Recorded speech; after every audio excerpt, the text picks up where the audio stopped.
Guys, क्या कभी ऐसा हुआ है कि आपको अपनी लाइफ में कोई फ़ैसला लेने में काफ़ी ज़्यादा दिक्कत हुई है? या फिर इस टाइम पे अभी प्रेज़ेंट टाइम में आप अपनी लाइफ में कोई फ़ैसला लेने में काफ़ी ज़्यादा प्रॉब्लम्स का सामना कर रहे हो?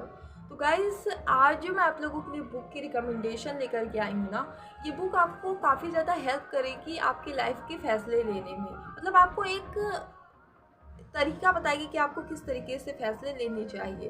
तो गाइस, इस बुक का नाम है सुपर थिंकिंग और इस बुक के जो ऑथर हैं वो हैं गैब्रियल वेनबर्ग एंड लॉरेल मैकान। इन दोनों ऑथर ने मिल करके इस बुक को लिखा है। इस बुक में ये तो बताया ही गया है कि हमको अपनी लाइफ के फैसले किस तरह से लेने हैं, लेकिन इस बुक में कुछ मेंटल मॉडल्स भी बताए गए हैं जो हमको काम आते हैं हमारे बिजनेस में, हमारे कंपटीशन में, हमारी जनरल लाइफ की चीज़ों में भी हमको काफ़ी ज़्यादा हेल्प करते हैं। तो गाइस, आज मैं इस बुक के कुछ चैप्टर्स आप लोगों के साथ शेयर करूंगी और हम सभी ये देखने की कोशिश करेंगे कि इन चैप्टर्स में क्या क्या बातें हुई है और इन चैप्टर से क्या कुछ सीखने के लायक है। तो चलिए गाइस, शुरू करते हैं।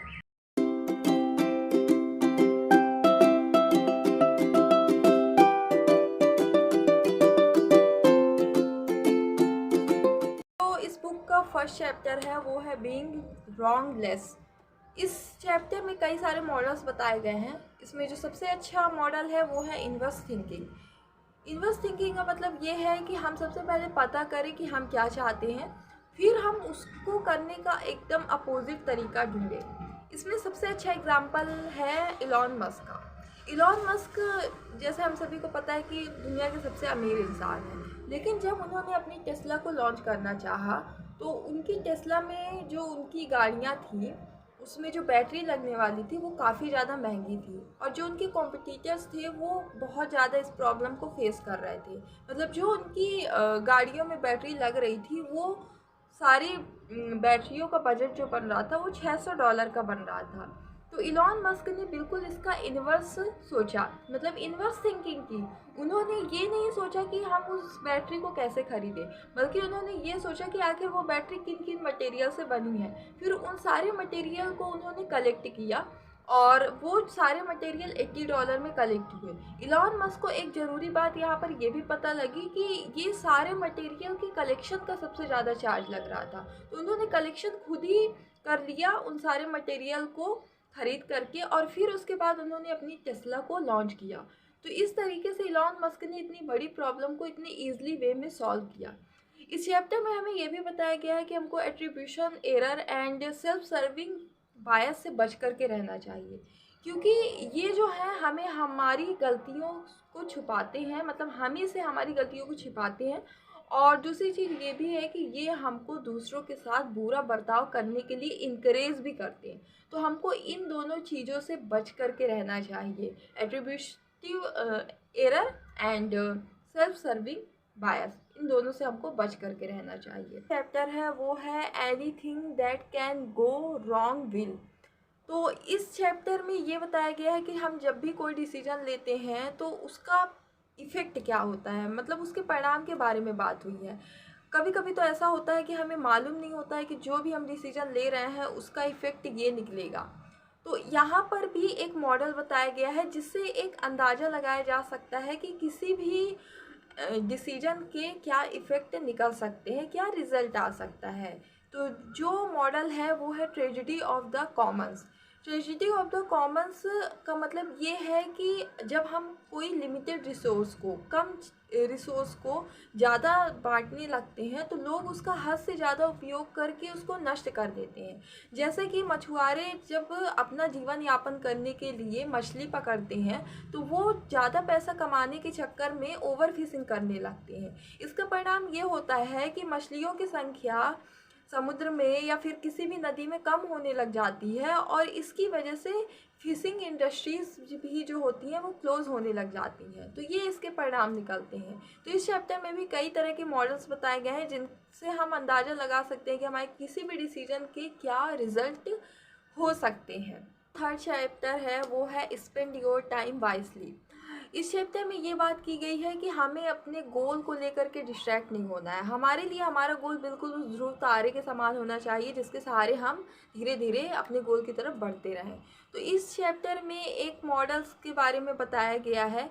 वैसे तो कई मॉडल बताए गए हैं, लेकिन ये मॉडल काफ़ी ज़्यादा अच्छा है, जो कि है आइजनहोवर्स डिसीजन मैट्रिक्स मॉडल। ये हमें हेल्प करता है हमें हमारे काम को प्रायोरिटी देने में। तो इसमें जो सबसे फर्स्ट नंबर पे है वो है सबसे इम्पॉर्टेंट एंड हाई अर्जेंसी वाले काम, जो कि है काम की डेडलाइन। इसमें सबसे ज़्यादा ज़रूरी कामों को रखा जाता है। और दूसरा है कि लो इम्पॉर्टेंट बट हाई अर्जेंसी वाले काम, जैसे कि पार्टी और इवेंट्स में जाना या फिर उसको ऑर्गेनाइज करना। फिर थर्ड है high important and low urgency वाले काम, जैसे कि कोई स्किल सीखना। एंड फोर्थ है लो इम्पॉर्टेंट एंड लो अर्जेंसी वाले काम, जैसे कि डेली के कपड़े चूज़ करना या फिर किसी के मैसेज का रिप्लाई करना। ये सब इस कैटेगरी में आते हैं। तो हमें पता होना चाहिए कि हमारे लिए सबसे फर्स्ट प्रायोरिटी में क्या है। तो गाइस, जो फोर्थ चैप्टर है वो है डिसीजंस। जब भी हम कोई फैसला लेते हैं तो उसके अच्छे और बुरे दोनों नतीजे हो सकते हैं, लेकिन इसको एनालाइज हम कैसे कर सकते हैं? तो इसको हम प्रो कॉन्स लिस्ट के थ्रू एनालाइज कर सकते हैं। जब भी हम कोई डिसीजन लेते हैं तो उसके प्रोस तो हमको इजीली पता लग जाते हैं, बट कॉन्स जानने के लिए हमको काफ़ी ज़्यादा अलर्ट रहना चाहिए। इसको हम ग्रास इज़ ग्रीनर इफ़ेक्ट भी कहते हैं।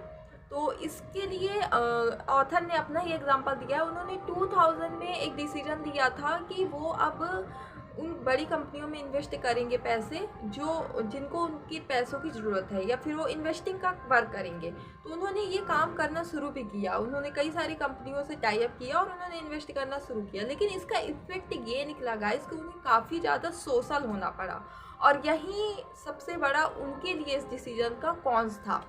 तो गाइस, हमको दोनों को एनालाइज करके फिर अपने डिसीजंस को लेना चाहिए। तो ये भी हमें काफ़ी ज़्यादा हेल्प करते हैं। तो गाइस, जो फिफ्थ चैप्टर है उसका नाम है डीलिंग विद कॉन्फ्लिक्ट। इस चैप्टर में ये बताया गया है हमको कि हम कॉन्फ्लिक्ट, लड़ाई झगड़े में और कंपटीशन में किस तरह से डिसीजन लें। ये करना काफ़ी ज़्यादा डिफ़िकल्ट होता है, और इसके लिए भी एक मॉडल के बारे में बताया गया है, रेसिप्रोसिटी मॉडल।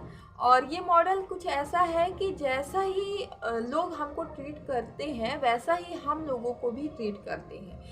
इसके लिए एक स्टडी हुई थी, और उस स्टडी से ये बात निकल करके आई थी कि अगर कोई वेटर अपने कस्टमर को 1 मिनट पूछता है तो उसके टिप के चांसेस 3% बढ़ जाते हैं। अगर वो दूसरी मिनट के लिए पूछता है तो उसके टिप के चांसेस 14% बढ़ जाते हैं। और अगर वो तीसरी मिनट के लिए स्पेशली कस्टमर के टेबल पर जा कर के पूछता है तो कस्टमर खुद को काफ़ी ज़्यादा स्पेशल महसूस करता है, और उसकी टिप के चांसेस, इनफैक्ट उसकी टिप 23% बढ़ जाती है, उसको दी जाती है। तो ये होता है रेसिप्रोसिटी मॉडल। तो इससे समझ करके हम भी कॉन्फ्लिक्ट एंड कंपटीशन में डिसीजन ले सकते हैं। तो गाइस, ये थे सुपर थिंकिंग बुक के कुछ मोस्ट इम्पॉर्टेंट चैप्टर जो मैंने आप लोगों के साथ शेयर किए। एंड आई होप कि आप सबने इस चैप्टर से बहुत कुछ जाना होगा, समझा होगा, सीखा होगा। और अगर गाइस आप भी इस बुक को पढ़ने में इंटरेस्टेड है तो आप इस बुक को पढ़ सकते हैं। मैंने इस बुक का लिंक डिस्क्रिप्शन बॉक्स में दे दिया है।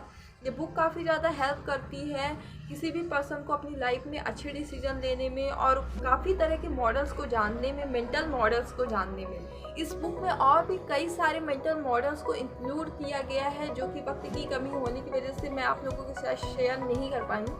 पर अगर आप इस बुक को पढ़ना चाहते हैं तो मैंने इस बुक का लिंक डिस्क्रिप्शन बॉक्स में दे दिया है। इसी के साथ गाइस, मैं अभी के लिए आप सभी से अलविदा ले रही हूँ। Thanks for watching my video. Bye bye, see you soon and see you again.